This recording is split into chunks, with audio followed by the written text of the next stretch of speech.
তারকেশ্বর মন্দিরে ভোলে বাবার দর্শন করতে আমিও যেমন গিয়েছিলাম, সেই রকমই হাজার হাজার মানুষজন গিয়েছিল ভোলে বাবার দর্শন করতে। আসলে বাবার টানটাই এরকম, বাবার টানে সে যে যেখানেই থাকুক একবার তো আসবেই, যতই ঝড় বৃষ্টি হোক। শ্রাবণ মাস হলো ভোলে বাবার জন্ম মাস, তাই বাবার ভক্তরা এই সময় এই দিনে দূর দূর থেকে আসে বাবার সাথে দেখা করতে। শেওড়াফুলি গঙ্গার ঘাট থেকে জল নিয়ে সোজা বাবার মাথায় তারকেশ্বর মন্দিরে ঢালতে আসে। ভিড়টাও যেমন হয় তেমন মন্দিরের আশপাশটা নোংরাও হয় প্রচুর।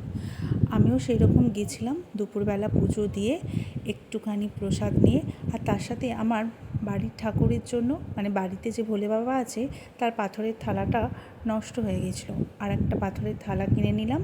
কিনে নিয়ে সারাদিন উপোস করেছিলাম বাবার মাথায় জল ঢালবো বলে। ফেরার পথে তারকেশ্বরের মন্দিরের পাশেই একটা নিরামিষ কচুরির দোকান থেকে কচুরি খেয়ে বাড়ি এলাম।